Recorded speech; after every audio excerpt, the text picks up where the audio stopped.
अंजना तुमको हम चैलेंज करते, तुम जीडीपी समझा के दिखा दो। अंजना सुनो ध्यान से, इकोनॉमिक्स के क्लास ले लेना, 200 रुपए का आता है। ये तुम्हारे बच्चा का स्कूल नहीं है जो 5-10 हजार रुपया लगे वहां पर। एजुकेशन सस्ता सरकार किया है। अंजना ने गलत आदमी से पंगा ले लिया, टीचर सबसे पंगा ले लिया। देखो अंजना, मेहनत की कमाई में ये कॉन्फिडेंस होता है कि नाम लेके कह रहे हैं अंजना तुम गलत करती हो। और दलाली की कमाई की खराबी, अंजना तुम नाम नहीं ले सकती हो टीचरों का, घुमा के कह सकती। यूट्यूब वाले टीचर बोलो ना तनी नाम लेके। अंजना जवाब कब दोगी? अंजना तुमको हम चैलेंज करते, तुम जीडीपी समझा के दिखा दो। ठीक है, खान सर अगर गलत नहीं, खान सर को बुरा ही नहीं मानना चाहिए। खान सर के जो बच्चे हैं उनको भी सोचना चाहिए। जब खान सर बुलंदियों पे आए ना, उससे पहले अंजना ओम कश्यप बुलंदी पे खड़ी थी। अगर खान सर को नाम लेके टारगेट किया होता तो अंजना ओम कश्यप की गलती थी। जो चीजें बच्चा मोबाइल में सीख रहा है, हमने आज 10 साल का बच्चा ऐसा फोन चला रहा है जो MA BA वाला नहीं चला पा रहा है। जो ऑनलाइन शिक्षा के नाम पे बहुत सी चीजें कर रहे हैं, मोबाइल में गंदी चीजें देख रहे हैं, उनको कौन बचाए? वो तो और उस पढ़ाई से तो अच्छा है, अनपढ़ रहे बच्चा यार। तो ये देश एक बर्बादी की तरफ जा रहा है। ये ऑनलाइन जो चल रहा है ना सिस्टम पूरा, ये एक बात बताओ, आज हम इस जगह पे खड़े हैं, अगर इस युद्ध में केबल काट दी जाए इंटरनेट की तो देश ठप हो जाएगा। नमस्कार, नेशन 99 में आप सभी का स्वागत है और मैं आपके साथ अनुज मिश्रा। आज हम जंतर मंतर पे मौजूद हैं और आज जिस बातों को लेके मौजूद हैं वो है अंजना ओम कश्यप की बात। जी हाँ, उन्होंने सारे यूट्यूबर्स जितने टीचर्स हैं ये सब एक धंधा खोल चुके हैं ट्यूशन पढ़ाने को। तो इस पर आप क्या कहना चाहेंगे सर? अंजना ओम कश्यप ने जो कहा है वो एकदम परफेक्ट कहा है। इस देश में अंजना ओम कश्यप जैसी नारियों को सलाम करना चाहिए यार। ये उन्होंने एक सच्चाई उजागर की है। आज की डेट में जिस तरीके से कोचिंग सेंटरों में महंगी फीसें की गई हैं, फिर इनका रिजल्ट जब बिगड़ने को होता है तो ये पेपर खरीदते हैं। कोई भी बच्चा हो, गरीब घर के बच्चे हों या अमीर घर के हों, 50 लाख का 60 लाख का कोई पेपर खरीदेगा एक बच्चे के लिए? बिल्कुल कोई नहीं खरीदेगा। कोचिंग सेंटर वाले जो 2-2, 3-3, 500 लड़कों को पढ़ा रहा है वो खरीदते हैं पेपर 10-10, 20-20 करोड़ में जाके, फिर 3-3, 4-4, 5-5 लाख में पेपर बेचते हैं उनको। तो ये जो शिक्षा का जो स्तर है ये यही लोग गिरा रहे हैं यार। पेपर लीक तब तक नहीं रुकेगा जब तक कोचिंग सेंटरों के लिए खतरनाक रूल नहीं बनेंगे, सख्त कानून नहीं बनेंगे, तब तक आप इसकी पूरी गहन जांच, जब जांच होगी, पूरी जांच निकल के आएगी, उस दिन देखना कोचिंग सेंटर कई उसमें शामिल होंगे। लेकिन दुर्भाग्य है बहुत से कहो ना भी आ पाए क्योंकि पैसा पटक दोगे, जांच एजेंसियां बिक जाएंगी। ये देश में खेल यही चल रहा है यार। हम सबको ये सोचना चाहिए, सरकार का ही केवल काम नहीं है, भ्रष्टाचार में हम लोगों का भी हाथ है। उन घर वालों को भी सोचना चाहिए जो 5 लाख 6 लाख में पेपर खरीद के उस बच्चे की हत्या कर रहे हैं, जो बच्चा पढ़ लिख के आगे बढ़ना चाहता है। आपने अब 5 लाख में पेपर खरीदा, गधे को आगे बिठा दिया, वो क्या करेगा? इसलिए माँ बाप की भी जिम्मेदारी होती है, और हम भी माँ बाप हैं किसी के, आप भी बनोगे। ये चीज़ें हम सबको भी सोचनी चाहिए। आने वाला समय अगर ऐसा ही चलता रहा, देश को कौन रोक पाए गुलाम होने में यार? जब काबिल लोग यहीं पड़े रह जाएंगे और जो हर कोई सोचता है हम पढ़ लिख के मेहनत कर रहे हैं, हम क्यों पेपर खरीदें? वो भरोसा करता है अपने देश की सरकार पे, अपना जो सुरक्षा तंत्र उस पर वो करते हैं भरोसा कि लोग हम जहाँ पेपर देने जा रहे हैं पूरी तरीके से सुरक्षित है। ऑनलाइन हो चाहे कोई भी हो, हर जगह घुसपैठ है। जो ऑनलाइन एग्जाम की सरकार बात करी, इसमें भी घुसपैठ है। अच्छा सर, एक चीज़ बताइए, जब से कोरोना आया है 2019 के बाद से, तो आपको भी पता होगा कि बहुत सारी चीज़ें जो ऑफलाइन थी, चाहे वो स्टडी हो या फिर किसी का वर्क फ्रॉम होम हो, ये सब सारी चीज़ें, और यहाँ तक कि बहुत सारे स्टूडेंट ऐसे हैं जो यूट्यूब से ही उनकी लाइफ चल रही है, स्टडी हो रही है। तो उन यूट्यूबरों के लिए आप क्या कहना चाहेंगे फिर सर? जो यूट्यूबर हैं जिनकी लाइफ लाइन चल रही है, उनके लिए भी एक मर्यादित चीज़ें होनी चाहिए। हम ये नहीं कह रहे सब लोग खराब हैं, अच्छे लोग हैं, लेकिन जब बुरे का ग्राफ बढ़ जाता है तो अच्छे भी उसी की लाइन में खड़े हो जाते हैं।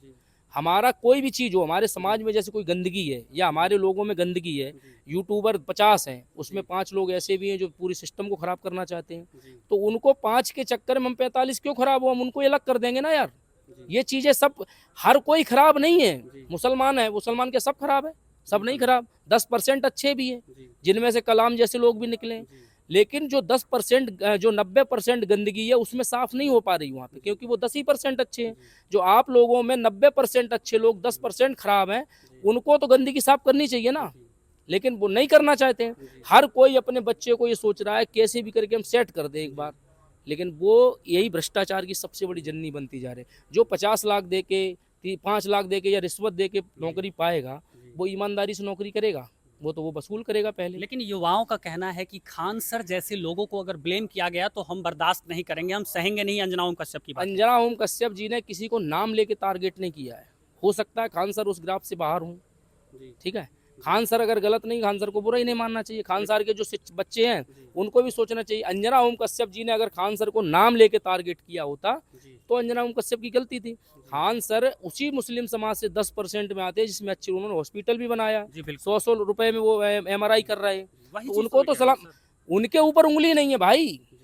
जो खराब लोग हैं, आप एक बात बताओ, जो खराब लोगों की उनकी खान सर की वोट में उन खराब लोगों को बचा सकते हो जो बिल्कुल भ्रष्ट जो गंदगी फैला रहे हैं? बिल्कुल नहीं, खान सर की तो लाइन ही अलग है। जी। खान सर जो है उनकी एक ग्राफ अलग है, उनका एक स्टैंडर्ड अलग है।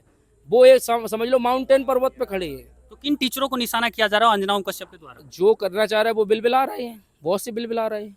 वो बहुत से सामने आएंगे, जांच एजेंसियां अपनी जांच करेंगी, वो भी उठ उठ के आएंगे। लेकिन सिस्टम क्या है, कहो जांच एजेंसियां बिक जाएं, क्योंकि यही देश में सब कुछ संभव है भाई। हर चीज हो रही है। सरकार कहाँ तक वो करेगी? आप हम लोगों ने दोष दे दिया सरकार कर रही। सरकार हर जगह क्या कर सकती है, सोचने वाली बात है। हमें आपको भी उठ के खड़ा होना पड़ेगा। सच्ची राष्ट्र निष्ठा निभाओगे तो इन चीजों से, हमसे अगर कोई 100 रुपए मांगता है भ्रष्टाचार का, मत दो। क्यों दे रहे हो? तो पेपर लीक में एनटीए का हाथ है कहीं ना कहीं, एनटीए धर्मेंद्र प्रधान जी का कहीं ना कहीं फॉल्ट है। तो उसमें आप किसी यूट्यूबर और कोचिंग वाले को कैसे एक शामिल मिनट, कर सकते हैं? सिस्टम जब भ्रष्ट है तभी तो कोचिंग वाले भी इस खरीद पा रहे हैं। सिस्टम को कौन बचाना चाहता है? कोई नहीं। सिस्टम ही तो भ्रष्ट है। जब हम दोषी नहीं है, जब अंदर से पेपर उनको नहीं मिल रहा है, देने वाले कौन? सरकार के लोग हैं। तो दोनों, लेकिन इसमें जो कर्मचारी है वो सरकार के अंडर में काम करता है, लेकिन सरकार को ये थोड़ी पता तुम कितने में बिक जाओगे, ठीक है। धीरे धीरे उनका जांच होती जाती है, वो निपटते जाते हैं। तो ये तो फिर उनके लिए भी बातें हैं जो जिन बहुत से ऐसे शिक्षा संस्थान हैं जो सिर्फ और सिर्फ ऑनलाइन ही चलाते हैं, और दूर के बच्चे, आउट ऑफ कंट्री के बच्चे भी उसमें पढ़ते हैं, अपने इंडिया के बच्चे भी पढ़ते हैं, जो दूर से आ नहीं सकते, क्लास फिजिकली क्लास नहीं कर सकते, वो ऑनलाइन ही कर सकते हैं। फिर आप उन टीचरों को भी आपने टारगेट किया है? एक बात याद रखना हमेशा, जी। ऑनलाइन शिक्षा जी कभी भी मजबूत आधार नहीं बनेगा, ये ध्यान रखना। जी। पहले के लोग थे गुरुकुल में पढ़ते थे। ना होने से तो नहीं, बेहतर है ना सर? नहीं सुनो, पहली बात, ना होने से तो बेहतर है। जी लेकिन जो मजबूर बच्चे हैं वो पढ़ रहे, जी। लेकिन वो कोचिंग, जो बच्चे बहुत से हमने देखे हैं जो ऑनलाइन शिक्षा के नाम पे बहुत सी चीजें कर रहे हैं, मोबाइल में गंदी चीजें देख रहे हैं, जी उनको कौन बचाए? वो तो और उस पढ़ाई से तो अच्छा है अनपढ़ रहे बच्चा यार। जी। जो चीजें बच्चा मोबाइल में सीख रहा है, जी। हमने आज 10 साल का बच्चा ऐसा फोन चला रहा है जो MA BA वाला नहीं चला पा रहा है, तो वो क्या देश किस ओर जा रहा है? से ये कड़वे सत्य हैं। ऑनलाइन के नाम पे, ऑनलाइन में तो चीजें बहुत सी देख रहे हैं, वीडियो कॉलिंग कर रहा है, हत्या करना सीख रहा है, क्राइम करना सीख रहा है उसी फोन से। तो जब बच्चे पहले गुरुकुल में पढ़ते थे तब शिक्षा नहीं थी, बता, बहुत मजबूत शिक्षा थी। और पढ़ना और पढ़ना दो चीजें अलग होती। फोन में आप शिक्षा ले सकते हो लेकिन अनुभव नहीं ले सकते हो। अनुभव आपको ग्राउंड पे जाके किसी चीज का मिलेगा। मोबाइल में क्रिकेट की देखते हैं हम लोग, क्या क्रिकेटर बन जाओगे? ग्राउंड पे उतर के सीखना पड़ेगा, खेलना पड़ेगा, तब बनोगे ना। तो यही सब चीजें चल रही हैं। आप ऑनलाइन क्लासेस का मतलब ये होता है भाई कि कभी कभार कोई चीज अगर है, फंसे हो, तो उसको ऑनलाइन तुम पूछ सकते हो टीचर से। उसमें ग्रुप में जुड़े हो भाई, किसी को दिक्कत है उसमें डाल दो, सर में ये चीज में गड़बड़ है आ रही, जिसने जीवन ठीक का है ना? आधार ही बना लिया ऑनलाइन को, मरना है उनको आगे चल के, क्या होगा उनका बताओ? आज की डेट में आत्महत्याएं कितनी बढ़ गई, किससे बढ़ी? यही सिस्टम। पहले आत्महत्या करते थे क्या लोग? नहीं बताओ। पहले मजबूत थे लोग, मानसिक तौर पे भी मजबूत थे, शारीरिक रूप से भी मजबूत थे। अब धीरे धीरे हर चीज का पतन होता जा रहा है। तो ये देश एक बर्बादी की तरफ जा रहा है। ये ऑनलाइन जो चल रहा है ना सिस्टम पूरा, ये एक बात बताओ, आज हम इस जगह पे खड़े हैं, अगर इस युद्ध में केबल काट दी जाए इंटरनेट की तो देश ठप हो जाएगा, हो जाएगा नहीं हो जाएगा?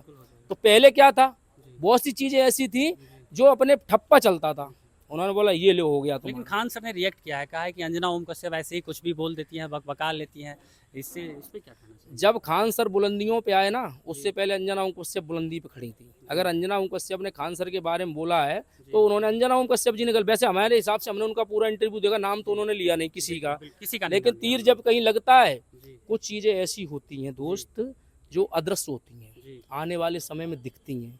हो सकता है, एक बात बताओ, जो शिक्षा उनको सस्ती दे रहे हैं, हम उनके ऊपर सवाल नहीं उठा रहे हैं। बहुत सी ऐसी चीजें देखी हैं। एक डॉक्टर था गोरखपुर में, वो भी बहुत अच्छा था, लेकिन जब उसकी पूरी कुंडली निकाली गई तो वो क्या निकला? ये डॉक्टर बने बैठे हैं। अभी डॉक्टरों पे उंगली उठा देते ये लाल किला ब्लास्ट से पहले, तो ये लोग भी खड़े हो जाते, हम भी डॉक्टर हैं, हमारे ऊपर उंगली उठाई, लेकिन ये डॉक्टर सुसाइडर निकले, बम फट फाड़ रहे। तो ये चीज़ें अभी हम ये नहीं कह सकते। हमारी नज़र में खान सर अभी अच्छे हैं, क्योंकि आज वो उनको देख रहा है, कल आने वाले समय में पता नहीं क्या निकल जाए। लेकिन एक तरफ तो अपनी सरकार भी, अपने देश के जो युवा है वो भी ऑनलाइन को बढ़ावा दे रहे हैं, इस पे क्या कहना चाहिए? हम क्या कह रहे हैं, जो आज की डेट में ऑनलाइन को जो बढ़ावा देना, ये आत्मघाती कदम है भाई।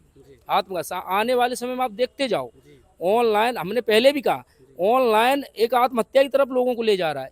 एक जब हम लोग 4 लोग बैठते थे घर में, तब हम एक दूसरे से अपने दुख बांटते थे, अपनी बातें करते थे लोग, हमने आज क्या किया, आपने क्या, मिल बांट के घंटा 2 घंटा अपनी खुशियों में बिताते थे। आज की डेट में बाप बेटे के पास बैठना पसंद नहीं कर रहा है, माँ के पास एक अकेला कमरे में पड़ा है, वो डिप्रेशन की ओर जा रहा है। आज का डिप्रेशन का ग्राफ ही देख लो आप, ये सबसे बड़ी फोन की वो काम है। तो जब ये चीज़ें बढ़ती जा रही हैं, बच्चे, छोटे छोटे बच्चे, यार डॉक्टर मना करते हैं कि यार फोनों से बच्चों को दूर रखो, लेकिन मजबूरी है, फर्स्ट क्लास का बच्चे को भी ऑनलाइन क्लास दे रहे हैं। बताओ, हमने तो मना कर दिया, हम ऑनलाइन नहीं पढ़ाएंगे, पढ़ाएंगे स्कूल में जाके, और उस स्कूल में भी नहीं पढ़ाएंगे जिसमें मुल्ला पढ़ता होगा, ये भी बता दें।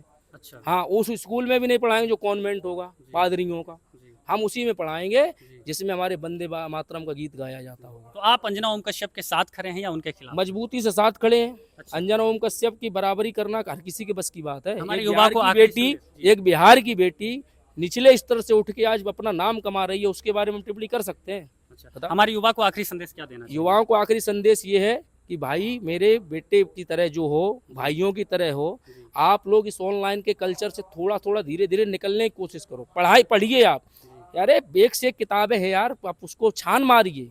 पढ़ना और पढ़ने में फर्क होता है। आप जब उससे निकलोगे ना, जब सोना भट्टी से निकलता है, आज सोने को भी देख लो आप, जो भट्टी से सोना बनता था वो मजबूत बनता था, और जो आज मशीनों से बनता है पहनते ही टूटता है।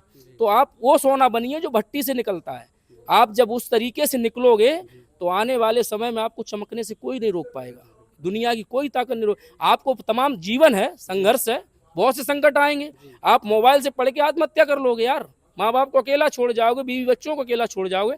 जब आप पढ़ के निकलोगे, घुट के निकलोगे, बोलते ना जी, बूटी भी घुटते हैं ना, तो वो कितनी फायदा करती है। तो मेरा बच्चों से निवेदन है कि आप इस ऑनलाइन कल्चर से बाहर आइए और देखिए दुनिया में, तब आप हीरे की तरह, हीरा घिसने पे चमकता है, ऐसे ही बच्चे भी चमकेंगे, याद रखना। चलिए, ये थी सुनील सर की बातें। आप अपनी राय हमें कमेंट सेक्शन में बताइएगा और वीडियो को ज़्यादा से ज़्यादा शेयर कीजिएगा। और नेशन 99 पे मैं आपके साथ अनुज मिश्रा, धन्यवाद।